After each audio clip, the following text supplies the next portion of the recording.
June 6th, 1944. Coast of France. A German radar operator stares at the screen. Blips appear. Dozens of them. Ships. An invasion. But when soldiers reach the landing zones, the parachutists aren't soldiers. They're mannequins stuffed with straw. The enemy has fired its guns at ghosts. Now we're in Kent, England. General Patton, the legend, stands before a field of Sherman tanks. But look closer. The tanks are rubber. The ships are plywood. And the men who orchestrated this continental scale deception? A 44-year-old former stockbroker named John Bevan, who never commanded troops in his life.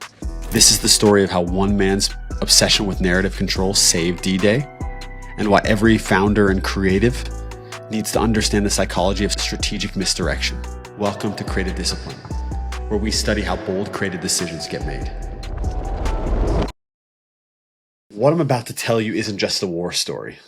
It's a masterclass on psychology and consumer psychology. Because John Bevan, who was the architect of what we're going to talk about today, which is Operation Fortitude, thought exactly like every great creative mind we study on this show and will continue to study on this show does. He saw a problem everyone else accepted as unsolvable. And he solved it by changing the rules of the game. Here's what most people don't understand about D-Day. The Allies were outnumbered, outgunned, attacking a fortified coastline with the most powerful military waiting for them. The most powerful military in the world. The Germans had pushed straight across from Germany to the Atlantic, straight down into Africa, straight back across to Moscow and St. Petersburg. They had essentially taken over complete dominance in a Napoleonic way of all of Europe. And so that means that every strategic advantage belonged to Germany, except one. That's the one we're going to talk about. The power to control what the enemy believed. And Bevan, who we talked about, turned that single advantage into the greatest military deception in history. Act 1, let's dive into the mind of a narrative hacker. I'm going to go back a little bit just so that we don't have to, I want to get table stakes understanding of who John Bevan, the architect, was at. So we have some main characters here. We have John Bevan, who's going to be the architect of it. We have General Patton, who is already a legend for his work in the war already, and someone that they used to continue the ruse. John Bevan and his background reveal everything you need to know about how breakthrough thinking really works. Before the war, John Bevan was a stockbroker at the London Stock Exchange. He didn't have any military training, no intelligence background. He's just a guy who understood what a lot of people miss.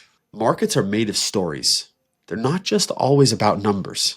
It's why you can hear something like, oh, there's a run on the bank, right? I think this was Silicon Valley Bank had this where they had to finally stop deposits being withdrawn.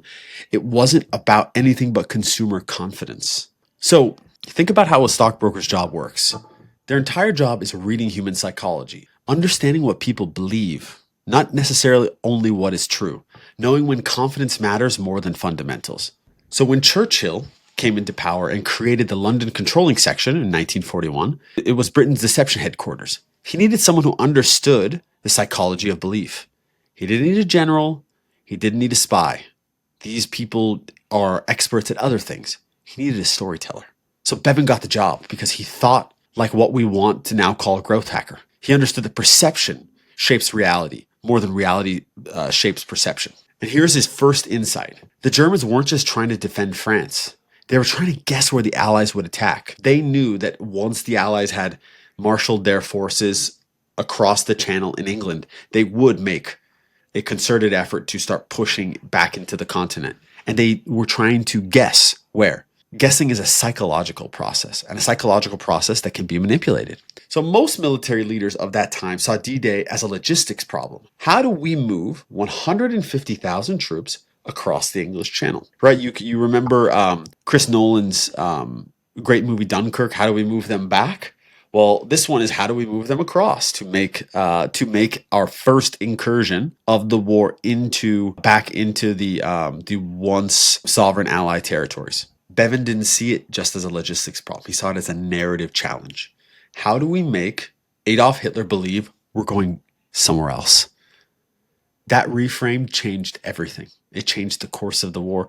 It really changed the course of history. That creative angle shift, opening his aperture turning it 30 degrees to the left and saying, this is actually the problem that we're trying to solve. Act 2, the psychology of strategic obsession. Now, I need to tell you about the psychology that drove this operation. Because what Bevan created wasn't just military deception. It's what psychologists commonly call constructed reality, making someone believe something so completely that they can't see alternatives. The key insight? Hitler already wanted to believe the Allies would attack Calais, which is the shortest distance and a logical choice. It's the shortest distance in crossing between England and France. It's why, if you go take the channel across, it will be there. It's the closest to Germany. Hitler's generals agreed. His intelligence officers agreed. They all were thinking in the way that it should be, not the way that it could be, right?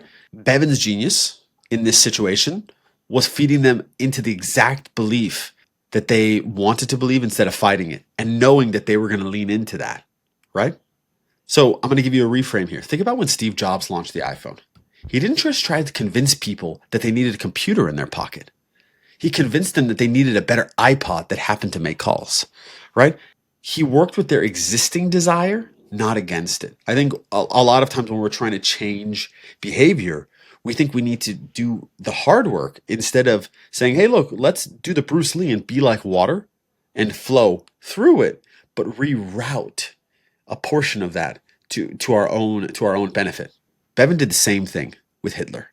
Instead of trying to hide the invasion, he put it in plain sight, but he put it in the wrong place. Here's where it gets really interesting. Bevan became obsessed with psychological realism. Every fake radio transmission had to sound exactly like real military chatter.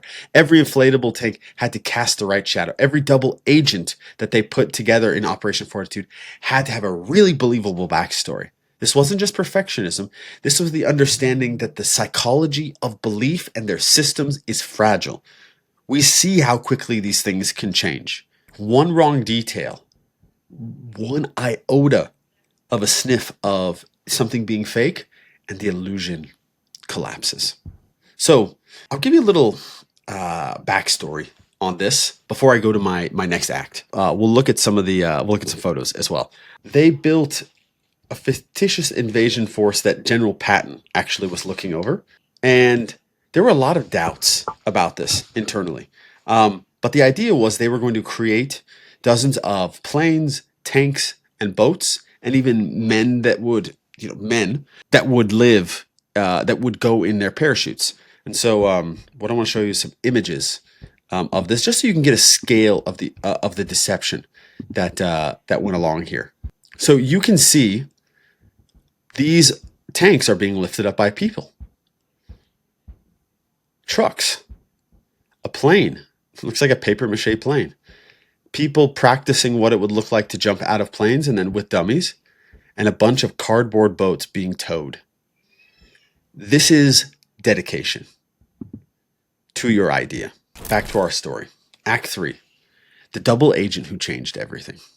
Now let me tell you about the most important person of this entire operation outside of John Bevan. This is our third character. So we've had Bevan, we have Patton, I guess fourth, because we have Churchill, who put this whole thing together at the beginning, and then we have a Spanish chicken farmer named Juan Puyol Garcia.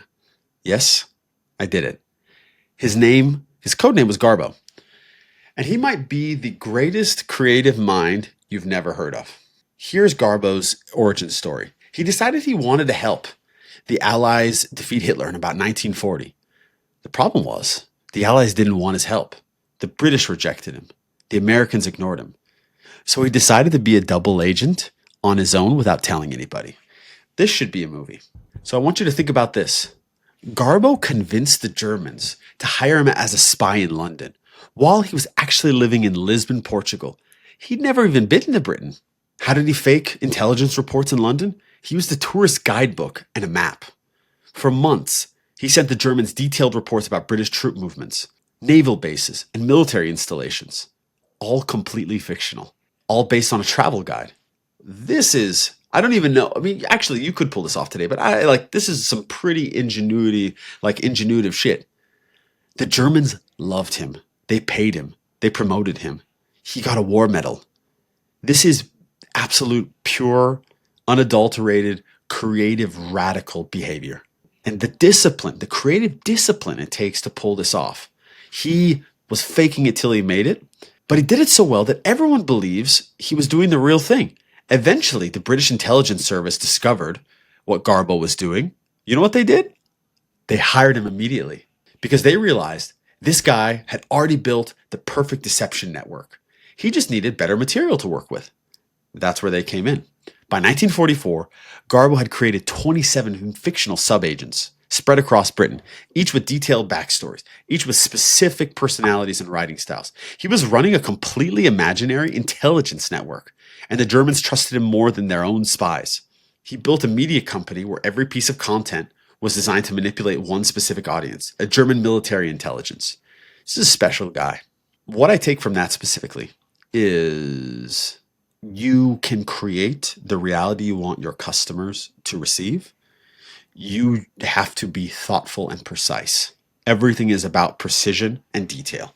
Act 4. This is about the moment where everything about the project, about the operation hung in the balance. Back to June 6, 1944, D-Day morning. But here's what most people don't know. The operation was still hanging by a thread, because the Germans still had a massive reserve force in Calais. And if Hitler realized Normandy was the real invasion point, and he sent those troops south, the Allies would have been slaughtered on the beaches, even more than what you saw in Saving Private Ryan. Imagine that. Everything depended on keeping Hitler convinced that Normandy was a diversion. Essentially, you flip-flopped everything. Calais is the place, Normandy is the diversion, versus Calais is the diversion and Normandy is actually the place. This is where Garbo performed his masterpiece. On June 9th, 3 days after D-Day, he sent a message to the German intelligence that would determine the outcome of World War II. This is in quotes, I'm reading this directly. The present operation, though a large-scale assault, is diversionary in character. Its object is to establish a strong bridgehead to draw the maximum of our reserves to the area of operations and retain them so as to leave another area exposed where the enemy could attack with assured success. He told them exactly what they wanted to hear. Normandy was a fake. Calais was still coming. And Hitler believed it. The Panzer divisions, the feared Panzer divisions, they stayed put. Think about the psychology of this moment. Garbo is sitting in a London apartment, typing on a manual typewriter, and the fate of the free world depends on whether one message sounds convincing to German intelligence officers 500 miles away. He nailed it. Because he understood what most people never learn. The most powerful weapon isn't force, it's credibility. We know this very deeply, don't we? For 7 weeks after D-Day, German reserves stayed in Calais, waiting for an invasion that would never come. 7 weeks was enough for the Allies to establish an unbreakable foothold in France. Pretty special. So what are the lessons we can take? Act 5 is about the lessons. What are the lessons we can take? I want to pause and think about this for a second. I want to tell you about what John Bevan and Garbo understood, which most creative thinkers miss. Your biggest competition isn't other companies. It's the stories your customers tell about themselves. Think about this. Every purchase decision, every adoption choice, every moment of switching costs, it all comes down to the narrative people believe about their own reality. Bevan didn't defeat the German military. He defeated German military thinking. He changed the story they were telling themselves about what was happening.